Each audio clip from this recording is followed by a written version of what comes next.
नमस्कार दोस्तों, स्वागत है आप सभी का आपके अपने चैनल PYGS अड्डा में। हम लोग जो है कुमार गौरव सर का ब्रह्मास्त्र बैच जो चल रहा है उसमें पॉलिटी का इस समय क्लास कर रहे हैं और क्लास हमारा 13 तक हो गया है। आज हम लोग 14 और 15 क्लास एक साथ देखेंगे क्योंकि हम एक साथ 2 क्लास लेकर ही चल रहे हैं और जिससे वीडियो ना बहुत बड़ा हो और ना ही बहुत छोटा हो। तो हम लोग जो है संघ से संबंधित जितनी भी बातें थी वो हमने देख रखी है। आज हम लोग स्टेट को स्टार्ट करने वाले हैं और ये जो है हमारा भाग 6 में है। कितने में है? भाग 6 में है और आर्टिकल 152 से 237 तक इसका उल्लेख किया गया है।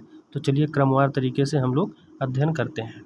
सबसे पहले हमारा दिया हुआ है गवर्नर यानी राज्यपाल। अब इसमें जो राज्यपाल शब्द है, ठीक है, ये राज्यपाल का जो वर्णन है ये आर्टिकल 153 में किया गया है, ठीक है। और इसमें कहा गया है कि राज्य का एक राज्यपाल होगा, मतलब जो स्टेट होगा उसका एक राज्यपाल होगा। जैसे आर्टिकल 52 में कहा गया है कि भारत का एक राष्ट्रपति होगा, मतलब संपूर्ण भारत का एक प्रेसिडेंट होगा, वैसे ही एक स्टेट का एक गवर्नर होगा। लेकिन जब इसमें 7वां संविधान संशोधन हुआ 1956 में, कब? 7वां संविधान संशोधन 1956 में हुआ, तो इसमें यह जोड़ दिया गया कि जो एक राज्यपाल होगा ना वो दो या दो से अधिक राज्यों का भी एक ही राज्यपाल होगा, ठीक है। ध्यान रखिएगा कि एक राज्यपाल जो है वो एक से अधिक स्थान का भी हो सकता है। आगे देख लेते हैं। अच्छा, कभी कभी क्वेश्चन ये बन जाता है कि फिर उसको वेतन कहाँ का दिया जाएगा, तो वेतन उसको एक राज्य का ही दिया जाएगा, ये बात ध्यान रखिएगा। आगे है आर्टिकल 154। देखिए, कार्यपालिका का जो प्रमुख होगा वो राज्यपाल होगा, नाम मात्र या संवैधानिक रूप से। देखिए, नाम मात्र का होता है या संवैधानिक होता है, जैसे कि केंद्र में राष्ट्रपति होता है, ठीक है। जबकि वास्तविक प्रधान कौन होता है, तो वास्तविक प्रधान कौन होगा? जैसे वहाँ पर प्रधानमंत्री होते हैं वैसे यहाँ पर राष्ट्रपति, जैसे वहाँ पर प्रधानमंत्री होता है, ठीक है, वैसे यहाँ पर मुख्यमंत्री होता है, ठीक है। और अगर नाम मात्र की बात करें तो वहाँ पर राष्ट्रपति होगा और यहाँ पर राज्यपाल होगा। इनकी न्यूनतम उम्र कितनी होती है, तो 35। कितनी होती है? 35 होती है। और ये ध्यान रखिएगा कि राष्ट्रपति के पश्चात पर्यंत अपना पद धारण करते हैं, यह बात भी ध्यान रखिएगा। इनका वेतन कितना होता है, तो 3.5 लाख रुपए होता है। जबकि जो प्रेसिडेंट और वाइस प्रेसिडेंट होते हैं तो देखिए उनका कितना होता है, 5 लाख रुपए होता है, ठीक है। जबकि वाइस प्रेसिडेंट का कितना होता है, तो 4 लाख होता है। जो प्रेसिडेंट यानी राष्ट्रपति होते हैं उनका कितना होता है, 5 लाख। वाइस प्रेसिडेंट यानी कि जैसे इसमें द्रौपदी मुर्मू जी का कितना है, 5 लाख। वाइस प्रेसिडेंट यानी कि जगदीप धनखड़ जी का कितना है, तो 4 लाख रुपए, ठीक है। इसके अलावा अगर बात कर लें सुप्रीम कोर्ट की, ठीक है, तो जो DY चंद्रचूड़ जी हैं तो उनका कितना है, तो 2,80,000 रुपये है, ठीक है। जबकि हाई कोर्ट के मुख्य न्यायाधीश का कितना है, तो 2.5 लाख रुपये है, ठीक है। कितना है, 2.5 लाख रुपये। आगे हम देख लेते हैं कि इनकी नियुक्ति कौन करता है, तो इनकी नियुक्ति जो है वो राष्ट्रपति करता है 5 वर्ष के लिए। कितने वर्ष के लिए? 5 वर्ष के लिए, ठीक है। इनके हटाने के बारे में इनका कोई उल्लेख नहीं है, या राष्ट्रपति के पश्चात पर्यंत अपना जो है पद धारण करते हैं, ध्यान रखिएगा। इनके ओथ यानी शपथ की बात जो है, राज्य के जो हाईकोर्ट का मुख्य न्यायाधीश होगा वो इनको दिलाता है आर्टिकल 159 के तहत, ठीक है। संविधान की रक्षा एवं लोक कल्याण की, मतलब इसके बारे में ही शपथ दिलाता है, ठीक है। आगे अगर बात कर लें इनकी शक्तियों, आगे अगर इसमें बात कर लें तो पावर यानी शक्तियों की बात कर लें तो आर्टिकल 165 में है। देखिए, अपॉइंटमेंट की बात कर लें तो CM मंत्रिपरिषद या महाधिवक्ता यानी एडवोकेट जनरल होता है। राज्य लोक सेवा आयोग का अध्यक्ष और मेंबर, ठीक है, इसकी भी शक्तियाँ इसके पास में होती हैं। इसके अलावा राज्य वित्त आयोग तथा इसके बाद में यदि बात करें तो राज्य वित्त आयोग या राज्य निर्वाचन आयोग, ठीक है। विश्वविद्यालय के कुलपति स्वयं राज्यपाल होता है। कौन होता है? राज्यपाल होता है, ठीक है। आगे अगर इसमें बात कर लें तो देखिए यहाँ पर राज्य विधान परिषद में 1/6 सदस्य, कितने? राज्य विधान परिषद में 1/6 सदस्य मनोनीत करता है, जो है समाज सेवा, साहित्य, विज्ञान, कला एवं सहकारी आंदोलन, इनमें से किसी न किसी रूप में निपुण होने चाहिए, ये भी बात ध्यान रखिएगा। कभी कभी क्वेश्चन पूछ लेता है कि जो राज्य विधानसभा में मनोनीत 1/6 सदस्य होते हैं राज्यपाल के द्वारा, तो दे देगा निम्न में से किसमें जो है मतलब जानकार होते हैं विशेषज्ञ, उसमें समाज सेवा, विज्ञान, कला और साहित्य डालेगा, और एक दे देगा साहित्य, सहकारी आंदोलन नहीं देता है, ठीक है। या दे देगा 1 2 3 सही है, 2 1 3 सही है, उसमें सहकारी आंदोलन डालेगा, और यही ज़्यादा कन्फ्यूजन करता है। आगे हम लोग देख लेते हैं राज्यसभा में 12 मेंबर कौन मनोनीत करता है, तो ये भी राष्ट्रपति करता है। अब यहाँ कंपेयर कर देता है विधान परिषद, तो देख लेते हैं। देखिए ये किस में पारंगत होना चाहिए इन 12 मेंबर को, तो विज्ञान, साहित्य, समाज सेवा और कला से, ठीक है। आर्टिकल 174 में 17 आहूत, 17 अवसान, ठीक है। इसके अलावा विघटन, इन सब का कार्य कौन करता है, तो इन सब का कार्य जो है गवर्नर करता है। 2 सत्रों के मध्य जो है अधिकतम कितना, तो 6 माह का जो है अंतराल हो सकता है। आर्टिकल 200 की बात कर लें तो विधेयक पर अनुमति कौन देता है, ये राज्यपाल देता है, ठीक है। आगे देख लेते हैं हाईकोर्ट शक्ति की अल्पीकरण से संबंधित विधेयक को राज्यपाल राष्ट्रपति के लिए आरक्षित करेगा, ठीक है। जो हाईकोर्ट शक्ति की अल्पीकरण यानी कि हाईकोर्ट की शक्ति को जो है कम करने से संबंधित विधेयक को राज्यपाल राष्ट्रपति के लिए रोक सकता है और आर्टिकल 201 में प्रभावी हो जाएगा। आगे अगर बात कर लें तो 213 में क्या कहा गया है, देखिए राज्यपाल विधायी शक्ति यानी अध्यादेश है ना, ऑर्डिनेंस, अस्थायी कानून, ठीक है, ये राज्यपाल 213 में अध्यादेश पारित करता है, ये बात ध्यान रखिएगा। जबकि 123 में क्या है, आप लोग हमें कमेंट करके ज़रूर बताइएगा। आगे हम लोग बात कर लें 6 सप्ताह के भीतर विधानमंडल को अध्यादेश पारित करना होगा, अन्यथा वह स्वतः ही समाप्त हो जाएगा, ये बात इसमें कहा गया है। अध्यादेश अधिकतम अवधि कितनी होती है, तो 6 माह प्लस 6 सप्ताह यानी 7.5 माह, ध्यान रखिएगा।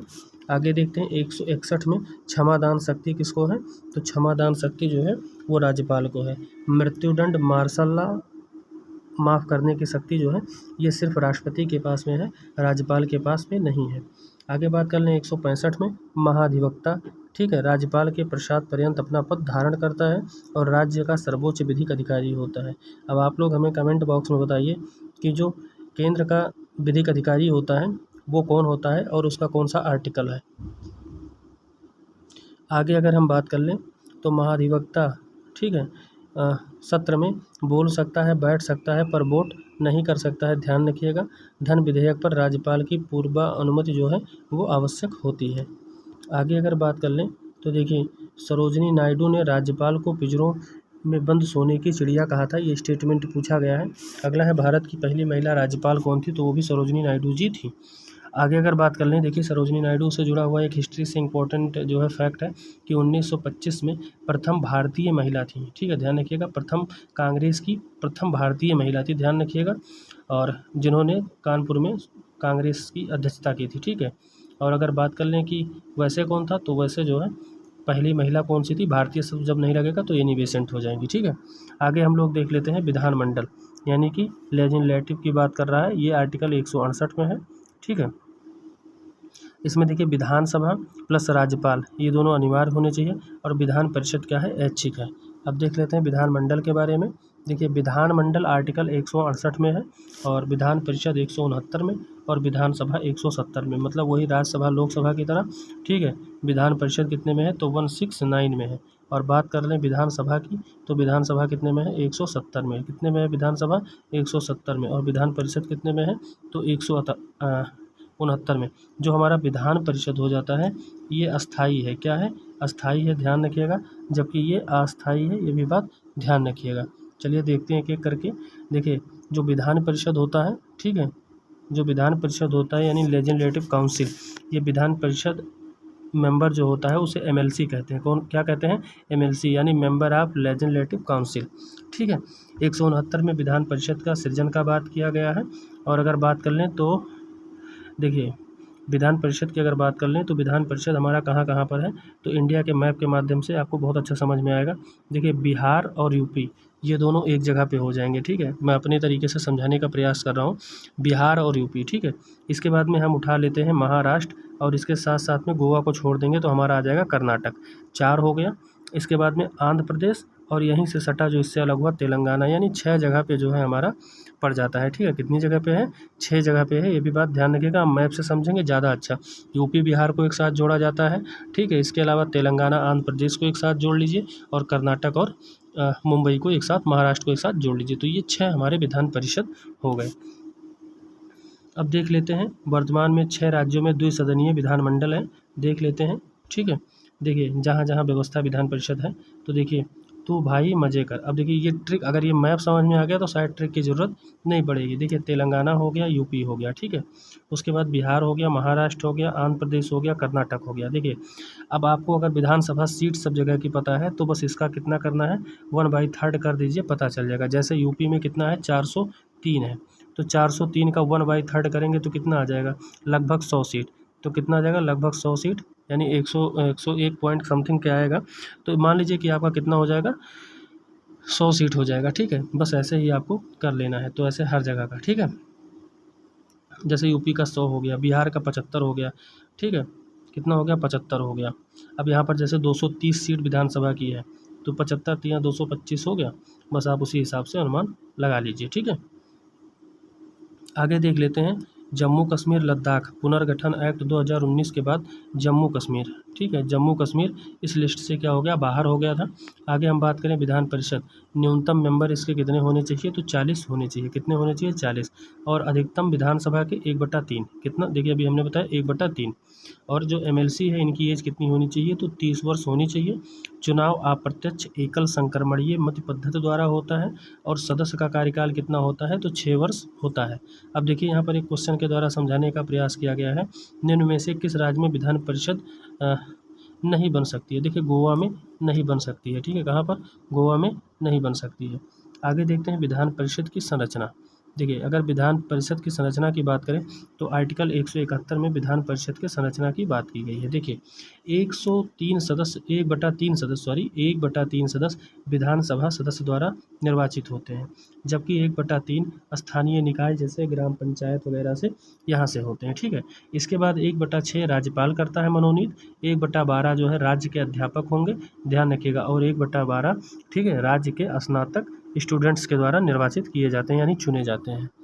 आगे अगर इसी में बात कर लें तो देखिए विधानसभा के बारे में, इसको लोअर हाउस या लेजिस्लेटिव असेंबली कहते हैं और इसका उल्लेख आर्टिकल 170 में किया गया है। देखिए विधानसभा सदस्य जो होता है इसको मेंबर ऑफ लेजिस्लेटिव असेंबली में मतलब कहते हैं, इसका फुल फॉर्म हुआ एमएलए का, और इनका कार्यकाल 5 वर्ष होता है और इनकी न्यूनतम आयु कितनी होनी चाहिए, 25 वर्ष, ठीक है। न्यूनतम सदस्य इसमें कितना होना चाहिए, तो 60 सदस्य होने चाहिए और अधिकतम 500 से ज़्यादा नहीं होना चाहिए। अपवाद के लिए पांडुचेरी में 30 सीट है, सिक्किम में 32 है, गोवा में 40 और मिजोरम में 40, ध्यान रखिएगा, ठीक है। देखिए इसका ट्रिक अगर हम बनाएं, देखिए इसका बहुत अच्छा ट्रिक अगर मेरे हिसाब से मुझे अगर बनाना हो तो मैं ऐसे बना दूंगा। देखिए पी से पांडुचेरी है तो पी बना दूंगा, एम से मिजोरम है, ठीक है, तो इसको बना दूंगा पीएम, ठीक है, गो सिक्किम, पीएम गो सिक्किम, ठीक है, पीएम गो सिक्किम ऐसे बना दूंगा। पी से हमारा पांडुचेरी हो गया, ठीक है, पांडुचेरी में कितने सीट है, तो पांडुचेरी में हमारे हो जाएंगे 30 सीट, ठीक है। उसके बाद यम से हमारा मिजोरम हो जाएगा, क्या हो जाएगा, मिजोरम हो जाएगा, और मिजोरम में कितने हैं, तो 40 सीट हो जाएंगे। फिर हमारा गोवा भी है और गोवा में भी कितने सीट हैं, तो 40 सीट है, ठीक है। इसके अलावा बात कर लेंगे सिक्किम की, तो सिक्किम में हमारा 32 है, यानी जो हमारे 40-40 को उसको हमने इकट्ठा कर लिया, ठीक है। तो पीएम में हमारा कितना हो जाएगा, पीएम मतलब पांडुचेरी में 30, इसके अलावा एमजी, एमजी मतलब, ठीक है, एम से हमारा हो गया मिजोरम और जी से गोवा, दोनों में 40-40, इसके अलावा सिक्किम में 32 हो गया, ठीक है। आगे अगर हम लोग बात कर लें तो विधानसभा में अधिकतम सीट कितने हैं, तो विधानसभा में अधिकतम सीट जो है उत्तर प्रदेश का 403 है। और विधानसभा में न्यूनतम सीट वाला राज्य कौन सा है, तो अभी हमने देखा 32 सिक्किम का है। इसके अलावा अगर बात करें राज्य एवं यूटी में तो पांडुचेरी का 30 है। चुनाव जो है इसका प्रत्यक्ष होता है और फर्स्ट पास्ट द पोस्ट, ठीक है, जिसके पास सर्वाधिक वोट होंगे वही विजेता होगा। गणपूर्ति के लिए न्यूनतम सदस्य संख्या जो किसी सत्र को चलाने के लिए अनिवार्य हो। बहुमत दल का नेता सीएम अपॉइंटमेंट कौन करता है, तो इसकी गवर्नर करता है, ध्यान रखिएगा। आगे हम लोग 163 आर्टिकल देख लेते हैं। राज्यपाल को सलाह देने के लिए मंत्रिपरिषद, जिसका प्रमुख मुख्यमंत्री यानी सीएम होगा, बाध्यकारी सलाह। आगे देख लेते हैं 164 में सीएम की नियुक्ति गवर्नर करता है और मंत्री की नियुक्ति भी गवर्नर करता है, लेकिन उस समय जो है सीएम की सलाह लेनी पड़ती है।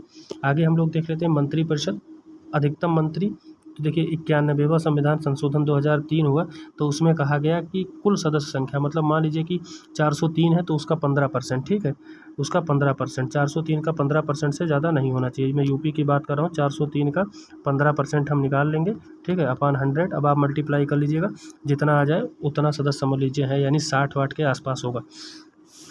आगे हम लोग देख लेते हैं 6 माह के अंदर सदस्यता लेना अनिवार्य है जब मंत्री विधानमंडल सदस्य ना हो। हमारा क्लास नंबर 15 हो जाएगा। तो चलिए इसमें देखते हैं हाई कोर्ट यानी उच्च न्यायालय की बात करते हैं। आर्टिकल 214 में राज्य में हाई कोर्ट की स्थापना से संबंधित बात करता है और वर्तमान में कितने हैं तो 25 हाई कोर्ट हैं।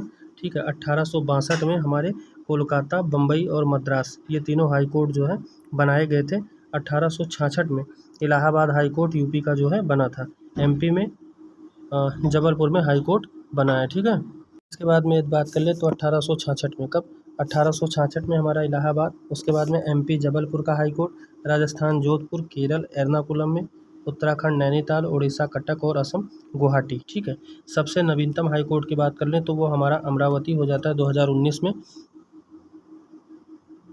और ये आंध्र प्रदेश का, कहाँ का है, आंध्र प्रदेश का है। देखिए क्वेश्चन बहुत अच्छा दिया हुआ, निम्नलिखित में से कौन सा गुवाहाटी हाई कोर्ट के अधीन नहीं है। तो देखिए इसमें हमारा जो 1 और 3 है ये दोनों किसके, गुवाहाटी के हाई कोर्ट के अधीन नहीं है, ये बात ध्यान रखिएगा। अगला है नॉर्थ ईस्ट राज्यों में कहाँ हाई कोर्ट है। तो देखिए ये बहुत अच्छा ट्रिक दिया हुआ है। मेघा को 3 मणि मिले, मतलब मेघालय, ठीक है, को हमारा यहाँ पर साइलेंट हो जाता है। 3 मतलब त्रिपुरा और मणिपुर। ठीक है, शेष राज्य गुवाहाटी हाई कोर्ट के अधीन है। शेष राज्य जितने भी हैं वो गुवाहाटी के अधीन है। ठीक है, आगे देख लेते हैं क्या यूटी में हाई कोर्ट हो सकता है। तो इसका आंसर है हाँ, हो सकता है, और आर्टिकल 241 भाग 8 के तहत। आगे देख लेते हैं 2 यूटी में हाई कोर्ट है तो कहाँ कहाँ है। तो देखिए एक हमारा दिल्ली हो जाता है और दूसरा लद्दाख हो जाता है। इसकी नियुक्ति यानी अपॉइंटमेंट की बात कर लें तो आर्टिकल 217 में राष्ट्रपति द्वारा किया जाता है और शपथ जो है ये राज्य के राज्यपाल जो है दिलाते हैं। आगे अगर बात करें सेवानिवृत्ति की तो देखिए सेवानिवृत्ति की उम्र 62 वर्ष, पहले कितनी थी, 60 वर्ष थी। त्यागपत्र राष्ट्रपति के नाम पे जो है ये लोग देते हैं। इनको हटाने का प्रोसीजर क्या है तो देखिए सुप्रीम कोर्ट के न्यायाधीश की तरह जो है इनको पावर है और संसद इनको हटा सकती है। ठीक है, आगे देख लेते हैं कि हाई कोर्ट के न्यायाधीश की पेंशन किस पर भारित होती है। तो जो हाई कोर्ट का न्यायाधीश होगा उसकी पेंशन केंद्र के संचित निधि पर भारित होती है। ठीक है, आगे अगर बात कर लें तो सुप्रीम कोर्ट के न्यायाधीश वेतन, भत्ते और पेंशन केंद्र के संचित निधि से दिए जाते हैं, जबकि हाई कोर्ट का जो न्यायाधीश होगा उसके वेतन भत्ते राज्य के संचित निधि से दिए जाएंगे। बहुत ही अच्छा क्वेश्चन है। ठीक है, बहुत ही अच्छा क्वेश्चन है। आगे अगर बात कर लें तो आर्टिकल 215, ठीक है, इसमें हाई कोर्ट से संबंधित अभिलेखीय साक्ष्य हैं, जबकि अगर बात कर लें सुप्रीम कोर्ट से तो आर्टिकल 129 में है। ठीक है, 129 में। अगला अगर देख लें 226 मौलिक अधिकार प्लस विधिक अधिकार का उल्लंघन करने के तहत, ठीक है, हाई कोर्ट में 6 प्रकार की, जबकि सुप्रीम कोर्ट में 5 प्रकार के रिट है, ध्यान रखिएगा। देखिए कौन कौन से हैं, बंदी प्रत्यक्षीकरण है, परमादेश है, ठीक है, अधिकार परीक्षा है, उत्प्रेषण है और प्रतिषेध है। इसके अलावा एक है